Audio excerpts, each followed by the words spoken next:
Mantente a la izquierda hacia Viaducto Tlalpan, Canal de Miramontes. Luego usa uno de los dos carriles de la izquierda para permanecer a la izquierda hacia Periférico Norte, Viaducto Tlalpan. Entonces ya nos podemos abrir al mundo, porque la apertura del mundo está ligada a la suma de nuevas palabras y nuevas experiencias de la vida. Mantente a la izquierda hacia Viaducto Tlalpan, Canal de Miramontes. Luego usa uno de los dos carriles de la izquierda para permanecer a la izquierda hacia Periférico Norte, Viaducto Tlalpan. Lo que pasaste, claro que valió la pena pasar. Eso es lo que a mí me ayuda a poder... Usa uno de los dos carriles de la izquierda para permanecer a la izquierda hacia Periférico Norte, Viaducto Tlalpan. Es abrirme a nuevas experiencias, abrirme al mundo, seguir adelante, construir. Claro, doler no quiere decir que no vayas a doler, tienes que doler, es parte de la vida, doler. Voy a vivir, sentir lo que me toca sentir. Y una vez, después del luto, seguir. Darle una oportunidad a lo que sea que siga. La muerte es el punto final de la posibilidad. Es decir, mientras haya vida hay posibilidad de ser cosas distintas, de hacer cosas distintas, de construir nuevas cosas. Pero la muerte marca ese punto final de las posibilidades. Decía Heidegger, la muerte es la imposibilitadora de cualquier posibilidad. Porque pues después de la muerte ya no es, ya no eres, ya fue. Y en este sentido, todo lo que hizo uno con su vida se totaliza. Pero es algo interesante aquí porque si bien la muerte marca el punto final de ese yo físico, de esa posibilidad... Mantente a la izquierda hacia Insurgentes, Viaducto Tlalpan. Del yo simbólico, si así lo quieres ver. Cada vez el yo simbólico lo que dejas. Lo que dejaste de las personas que con las que conviviste, lo que dejaste en el mundo. Ese es el legado que uno deja con todo lo que le tocó vivir. Y a final de cuentas para muchos es lo que nos ha sentido estar por aquí, querer dejar el mundo mejor, querer hacer algo con nuestra vida que pudiera ayudar en la vida de los demás, tener una familia, dejar algo. Es algo interesante porque es una forma de vencer o trascender la muerte. Pero si bien la muerte es el punto final, Sigue derecho por 12.7 kilómetros hacia Viaducto Miguel Alemán, Periférico Libre. en el mundo. Y por eso creo que muchas veces pareciera que nuestros actos no tienen un sentido más allá de nuestro círculo, o incluso si lo vemos desde arriba pareciera que nuestros actos son insignificantes y nuestras vidas en sí mismas son insignificantes. Pero yo pienso en que si lo vemos solamente desde un píxel de una fotografía, pues así pareciera. Pero de repente existe este concepto del efecto mariposa, donde los cambios pequeños en las condiciones iniciales de un sistema producen a largo plazo cambios radicales de los resultados. Creo que lo mismo pasa con nuestros actos del día a día. No tenemos la capacidad para dimensionar cómo nuestros actos del día a día se entrelazan como telarañas con los actos de la gente que está a nuestro lado y cómo esos actos se entremañan con la gente que está a su lado y de repente se crea toda una telaraña en donde la suma de todos estos píxeles que por sí mismos solos parecieran insignificantes forman toda una fotografía. Y esa es la fotografía del mundo, es la fotografía de la sociedad como es, del país. Entonces, creo que debemos de creer en la eficacia de nuestros actos, creer que por más insignificantes que parecieran desde arriba, realmente tienen el impacto de causar grandes impactos a largo plazo. Porque si creyéramos lo contrario, creo que el mundo sería muy diferente. Y creo que eso es lo que más le falta al mundo. Lo que más le hace falta al mundo es lo que cada uno de nosotros ha venido a dar.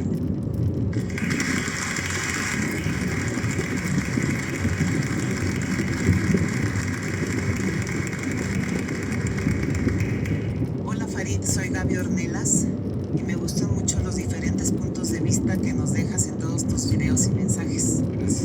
Fíjate que es muy bonito lo que nos cuentas sobre la muerte y que nos sirve para valorar la vida. Pero ¿qué pasa para todas las personas que hemos perdido a un ser querido, un ser amado?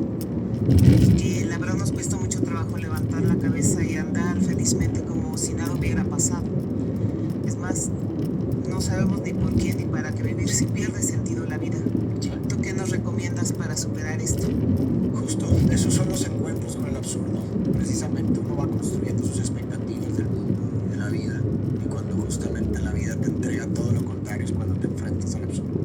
Pues es un suceso sumamente traumático que claro que no se le debería de exigir a nadie. El duelo es parte de un proceso natural, el duelo no es patológico.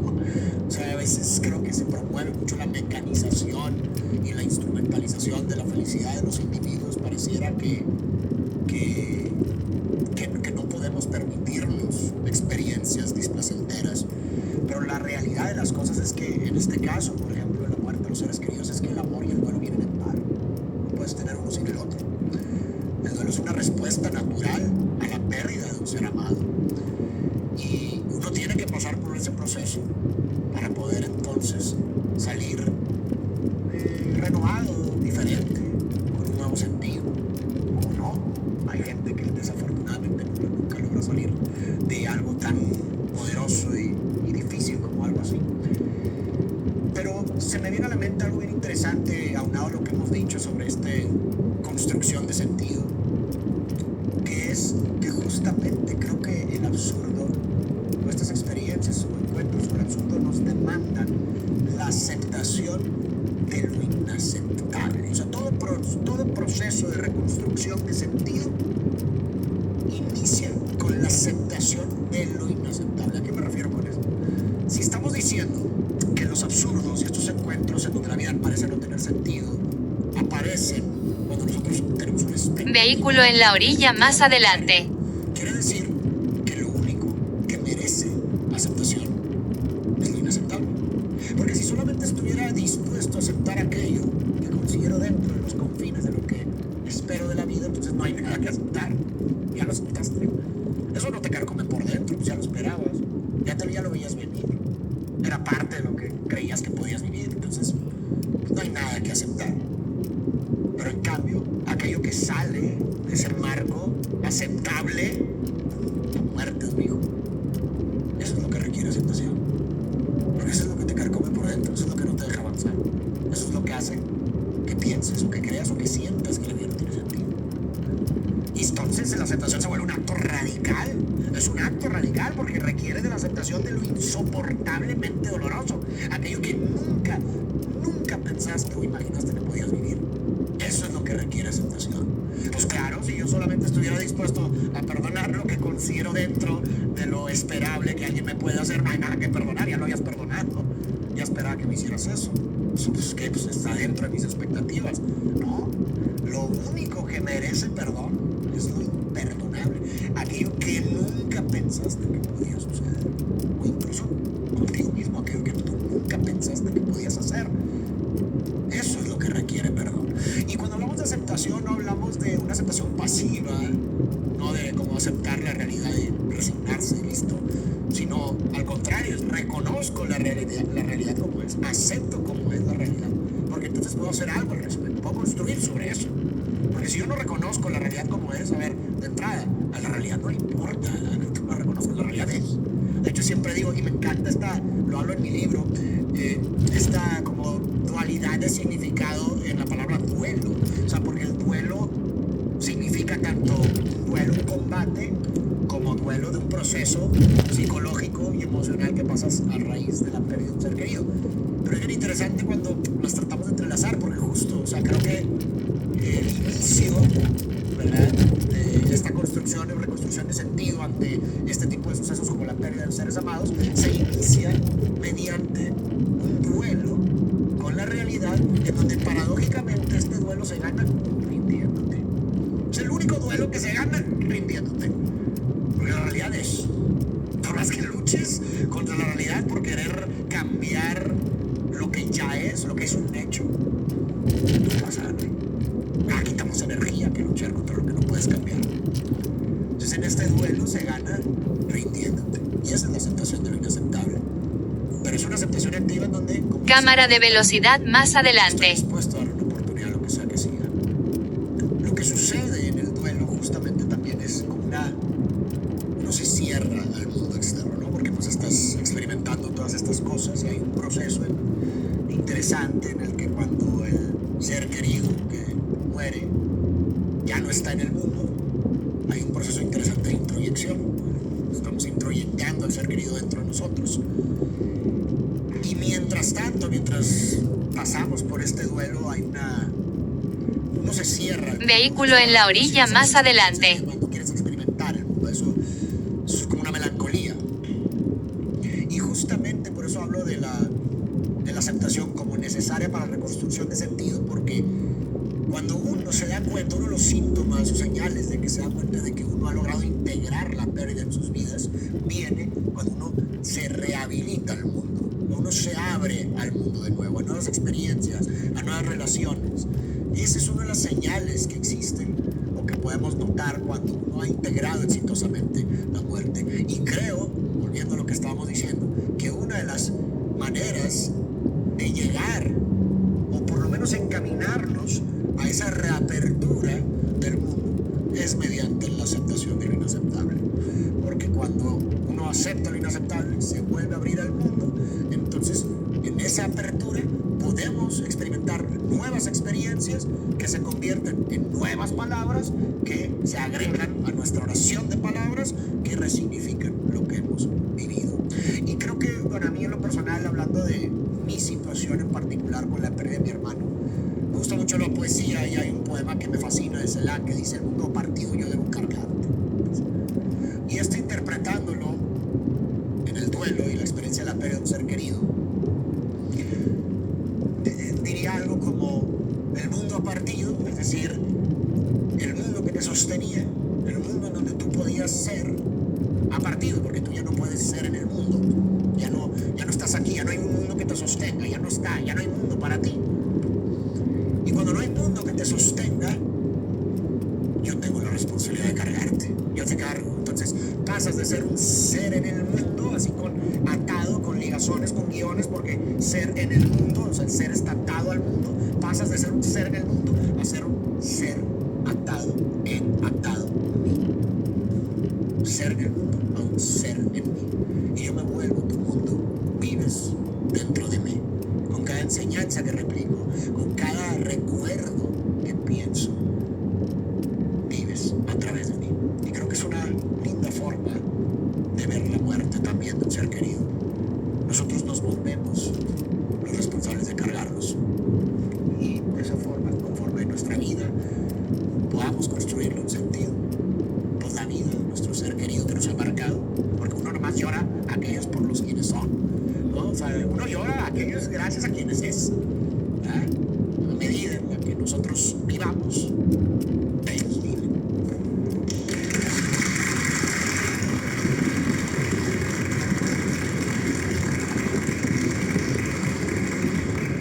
Hola Farid, soy Enrique Medina y bueno, mi pregunta va enfocada a la felicidad de cada persona.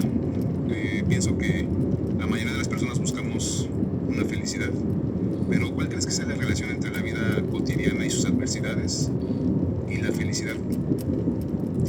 Es una gran pregunta y creo que incluso en nuestra época es muy relevante. Yo en lo personal creo que la felicidad es un lujo. Creo que en realidad en lo que estamos en búsqueda es de sentido, porque el ser humano está dispuesto a sufrir a condición de que el sufrimiento tenga sentido. Lo hemos visto a lo largo de la experiencia humana, incluso de nuestro día a día. Creo que es más importante para mí el sentido que la felicidad, porque la felicidad de entrada no puede ser perenne, no puede ser perpetua. Nosotros los seres humanos entendemos las cosas en relación y contraste con otras. Incluso, fíjate, incluso en un mundo de pura felicidad podemos distinguir días más felices que otros. ¿Cómo sabes qué es la felicidad si no sabes lo que es la tristeza? Normalizamos nuestro estado. Y es algo bien interesante que sucede. Es como muchas veces lo puedes ver en la clínica. Yo lo veo mucho en la clínica. La gente normaliza su estado, cree que es su día a día, la normalidad, y en realidad está en una depresión. Han normalizado el síntoma, normaliza la depresión. Y de repente experimentan un cambio y es como, wow, ¿cómo podía creer yo que estaba bien? ¿No? Entonces, lo mismo. En 1 kilómetro. Sal a la derecha hacia Viaducto Miguel Alemán, periférico libre. Porque si no entendemos las cosas, nuestra capacidad de poder experimentar toda la amalgama de emociones que tenemos nos ayuda a poder experimentar más felicidad. Incluso en los reportes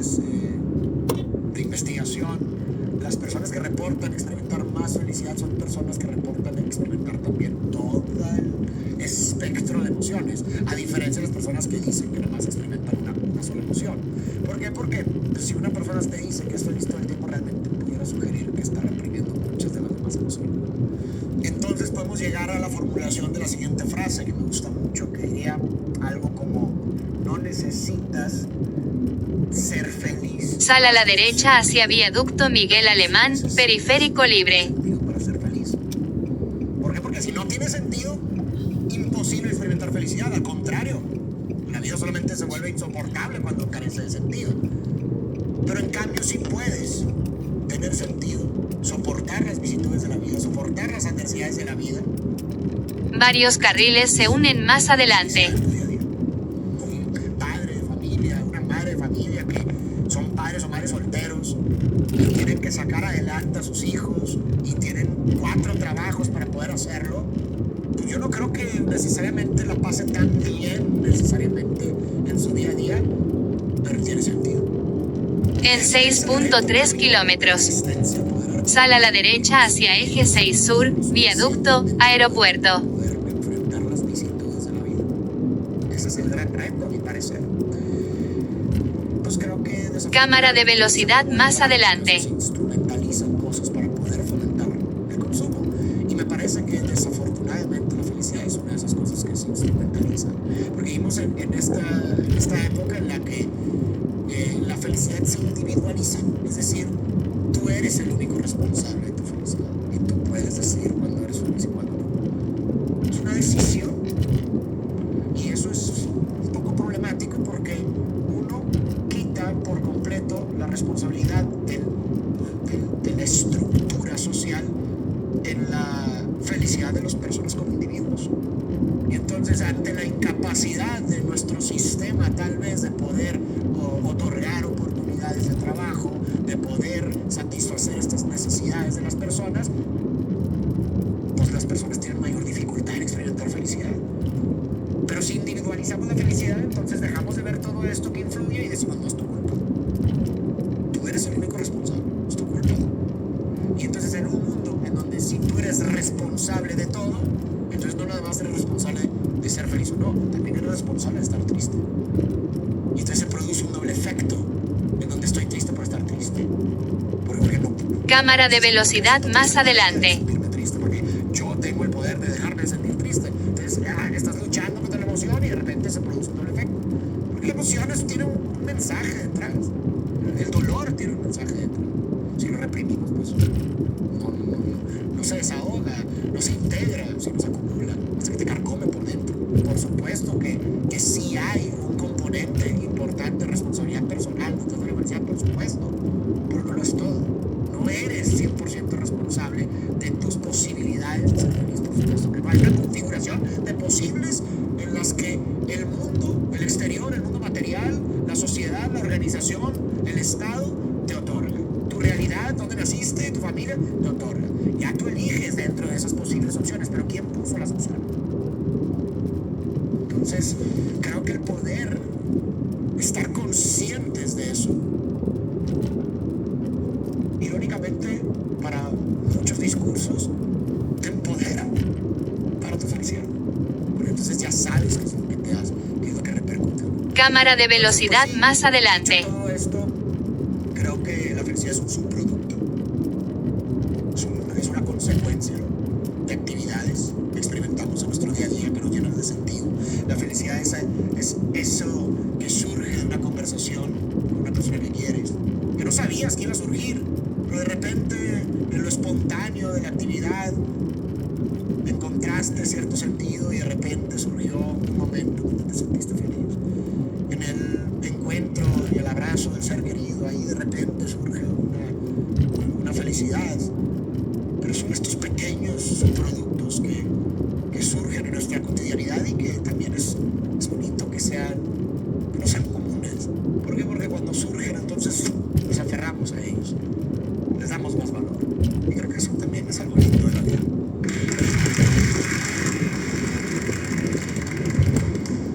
Hola Faik, mi nombre es Irving Reyes y me gustaría saber qué papel juega la comunidad para la felicidad de la vida y nosotros qué papel jugamos en la vida de las personas. Como seres sociales estamos irremediablemente condenados al otro, tanto para bien como para mal. De hecho, es interesante como incluso cuando no hay un otro físicamente presente, sí hay un otro simbólico en nuestra cabeza. De repente hacemos algo, aunque nadie nos está viendo físicamente, pero se siente, nos imaginamos como si alguien nos estuviera viendo, como si, ¿qué pensaría el otro de lo que estoy haciendo? ¿O qué pensaría, o es más, quisiéramos de lo que estoy haciendo a alguien más? Estamos irremediablemente entrelazados con el otro, para bien o para mal. Decía Sartre incluso, el infierno es el otro. ¿Por qué? Porque muchas veces el otro, la mirada del otro se vuelve juzgona y nos impide avanzar y se vuelve también opresora en ese sentido. Pero, por otro lado, por eso digo para bien o para mal, el otro también se vuelve quizás una de las mayores fuentes de sentido que un ser humano puede experimentar. De hecho, ha habido diversos estudios longevos que sugieren En 500 que lo más metros. importante Usa uno de los dos carriles de la derecha para salir a la derecha hacia eje 6 sur, viaducto, aeropuerto. Son la calidad de sus relaciones significativas con otras personas, la calidad de las relaciones humanas. Eso nos habla de nuestra condición humana como seres sociales.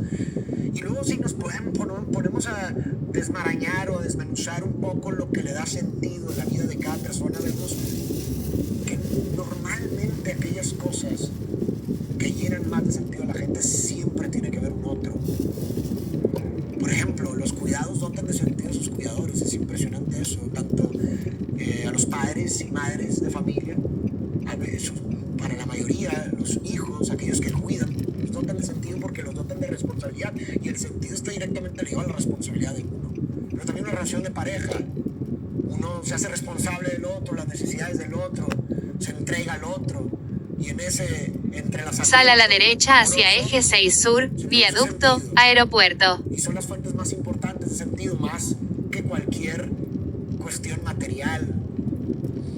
También incluso en los trabajos, en las causas que uno realiza, que se convierten en la fuente de sentido más grande, esos trabajos suelen estar ligados a un otro, al beneficio social, a algo que impacta a la humanidad. O sea, siempre pareciera que lo que hacemos está ligado a un otro.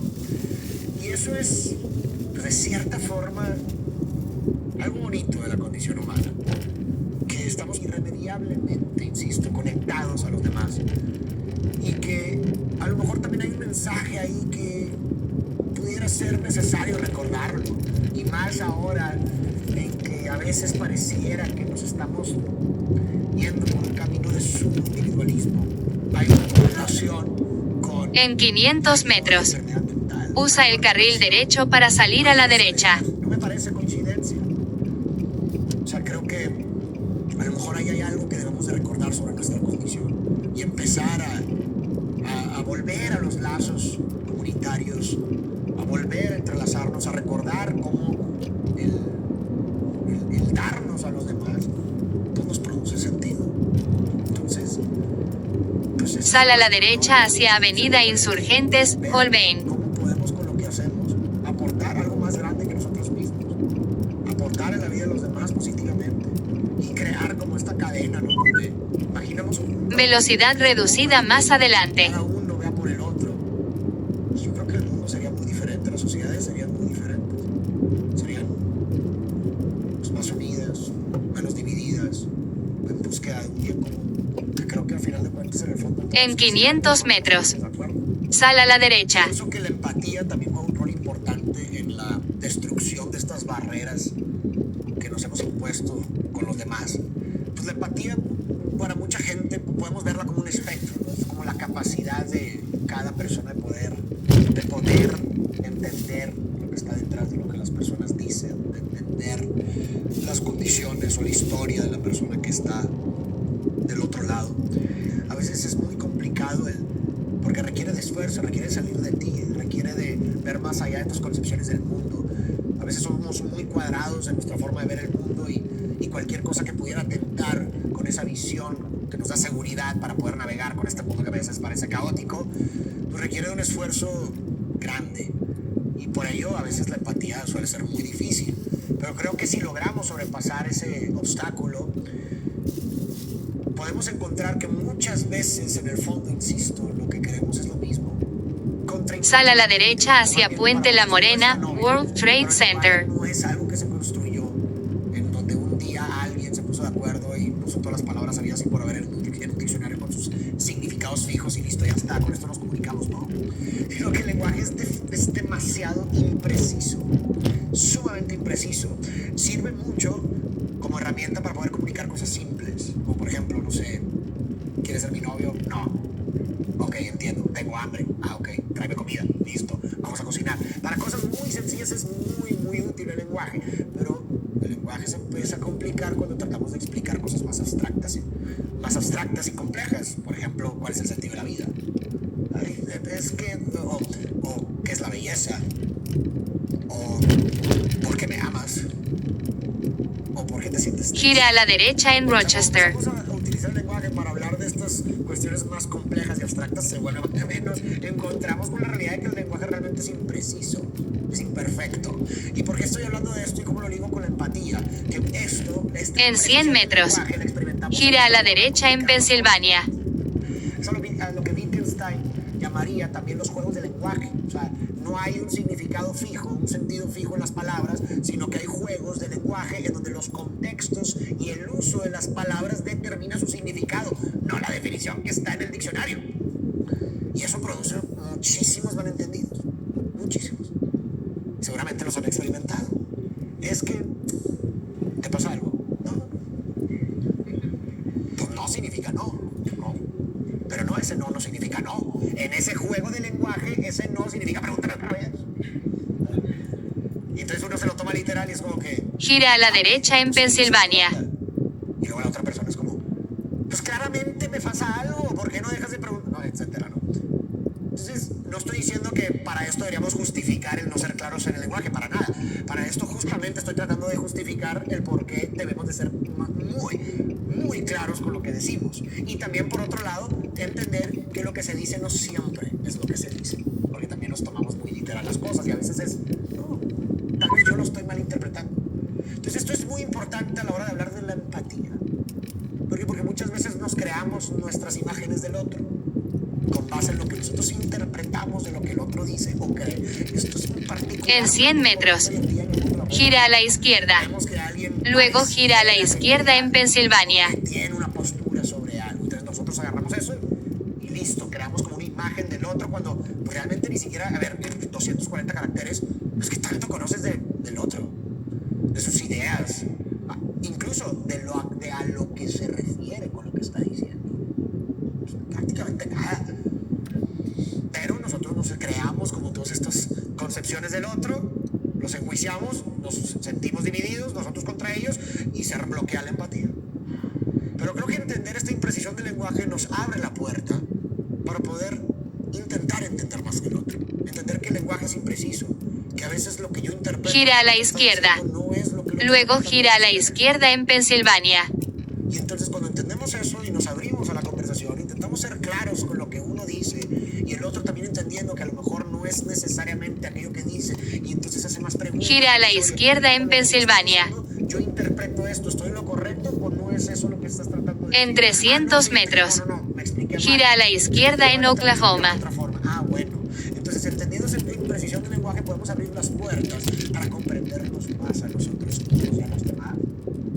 Y esto no solamente a nivel empático con personas extrañas o personas de nuestro día a día, sino también con nuestras parejas, nuestros seres queridos, familias. ¿Cuántas veces, por la imprecisión del lenguaje, terminamos en ciclos de malentendidos que nos empiezan a dividir cada vez más y más y más? Y pareciera que todo es literal y pareciera que el otro no te entiende, pero tú tampoco eres claro, pero es que me dijiste esto, pero es que no me refería al otro. Porque creemos que las cosas necesariamente significan lo que son. Y no es cierto, así no funciona el lenguaje. Hola Farid, ¿cómo estás? Yo soy Carmen, mucho gusto, gracias por estar con nosotros hoy. Hace rato sigo tu plataforma y tu contenido y te quería decir que se me hace muy padre cómo se percibe muy genuino a través de la pantalla y eso se agradece mucho en el mundo de las redes sociales. Entonces, ligado a esto, te quería preguntar para ti, ¿qué importancia tiene el autoconocerte y poderlo reflejar en tu chamba, con tus amigos, con tu familia y en todas las esferas de la vida? Es una gran pregunta. Yo creo que el autoconocimiento es libertad. Porque hay muchas cosas que nos condicionan y no estamos conscientes de ello. ¿Alguna vez se han preguntado ustedes por qué son como son? ¿Por qué reaccionan a ciertas cosas como reaccionan? ¿Por qué ciertas cosas en específico les causan cierto tipo de emociones o inquietudes? ¿Han preguntado alguna vez eso? Pues tiene una explicación, a lo mejor. Gira a la izquierda en Oklahoma. Muchas explicaciones, pero pues hay una causa. Hay muchas causas, tanto internas como externas, que nos condicionan y nos hacen ser la persona que somos. Pero mientras no estemos En 300 metros. Gira a la derecha en Nebraska. Internos y externos que nos influyen en nuestro comportamiento, entonces dejamos que nos determinen. Y entonces actuamos de manera automática. Hacemos las cosas pues simplemente de forma automática, pensamos de forma automática y creemos que son nuestras ideas, pero realmente no. ¿Te has puesto a pensar por qué te gusta cierta cosa? Si es realmente tu idea o realmente simplemente fue porque te estuvieron, dicen todos los medios de comunicación y las redes sociales que debería de gustarte esta serie, porque pues a lo mejor no fue tanto tu idea y simplemente fue alguien que te la instauró. Entonces, a lo que voy es que en este sentido el autoconocimiento es libertad. ¿Por qué? Porque cuando te vuelves consciente de todas estas Gira a la derecha en Nebraska. como externas, entonces puedes ejercer control. Cuando reconoces un problema social, por ejemplo, pues lo puedes cambiar. Si no lo reconoces, no existe. De la misma forma, a nivel interno, si reconozco que hay un problema en mí... En 300 metros. No se puede Gira a la izquierda en Georgia. un problema en ella. Entonces, el autoconocimiento es libertad. Es control sobre mí mismo. Si yo sé que tengo el potencial de ser agresivo en cierto tipo de circunstancias, entonces cuando estoy experimentando esa circunstancia, sé de lo que soy capaz y por eso me controlo. Pero si no, pues me dejo llevar y listo. Es como una analogía, ¿no? Reconozco que tengo colmillos para no usarlos. Pero si no reconozco que los tengo, de repente me voy a encontrar mordiendo a alguien, ¿no? Entonces... en ese sentido, digo, recapitulando, el autoconocimiento es libertad. Y creo que hay Gira a la izquierda en Georgia. diferentes de las que uno puede llegar a conocerse. Para mí, digo, como psicólogo, pues claro que voy a promover un tercero. El psicólogo funge como un tercero porque estás limitado. En a 100 tus metros. propios sesgos, Gira a la izquierda en Avenida Insurgentes Sur. pero, pues, a veces Luego es gira a la necesario derecha en un Concepción tercero Beistegui. que te enfrente con las cosas que no quieres ver, que te enfrente con perspectivas y teorías que tú no estás consciente de que haya una dialéctica, antítesis. Tú presentas una percepción del mundo y el terapeuta, el externo, te dice: ¿sabes qué? ¿Has pensado en esto? Pero pues si no te lo dice el externo, ¿cómo tú vas a llegar a pensar en eso si no está en tu sistema? Entonces es interesante cómo se produce esta dialéctica con un otro, porque se produce una tesis, una antítesis y se llega a una síntesis. Y es interesante cómo surge eso hermoso en el proceso terapéutico. Entonces, para mí es una forma de autoconocimiento importante o que yo promovería. Pero claro, entiendo que para muchos también eso puede ser un lujo en un país como el nuestro. Entonces es un problema también. La salud mental se vuelve un lujo. Gira a la izquierda en Avenida Insurgentes Sur. Podemos hacer que la salud Luego mental gira a la derecha en Concepción Beistegui. en todos los lugares, pero también de calidad. Gira a la derecha en Concepción Beistegui. Del propósito, lo que es la felicidad, y yo hoy decreto que para mí este es un momento de mucha felicidad. En específico, mi pregunta es: ¿cómo nos afecta el pasado y el futuro para poder estar presentes en este presente que es un regalo? Esto justo me recuerda una frase de Sartre que dice: no soy lo que soy y soy lo que no soy. Parece un trabalenguas, pero tiene un sentido. No soy lo que soy porque no soy mi pasado, porque no me determina, pero sí lo soy porque me constituye. En 200 metros. Todas mis vivencias del pasado Gira a la derecha en Patricio Sanz. Y luego dice: y no soy lo que soy, es decir, no soy mi futuro, porque todavía no es, pero sí lo soy, porque el futuro, la proyección que yo tengo de mi futuro influye en lo que yo hago el día de hoy. Por ejemplo, cuando yo estudié psicología, ese acto de estudiar psicología ya, en el presente, estaba sujeto Gira a la derecha en Patricio Sanz. de un futuro como psicólogo. Y entonces, si no soy lo que soy, soy lo que no soy, ¿qué soy? Pues Heidegger hablaría de que somos posibilidad. Es decir, que mientras haya vida y mientras tengamos presente, podemos elegir ser algo distinto de lo que hemos sido. Podemos cambiar lo que hemos sido. Y eso es esperanzador, a mi parecer. ¿Por qué? Porque si en el pasado a lo mejor no hemos estado a gusto o no nos ha encantado las cosas que hemos hecho, no estamos orgullosos de lo que hemos sido, pues el presente nos otorga la posibilidad de algo diferente, de redimirnos, de reparar, de cambiar. Y de hecho tengo un poema que escribí inspirado en esto, que se llama Posibilidad. Y dice así: Has llegado, el destino está a tu izquierda. que no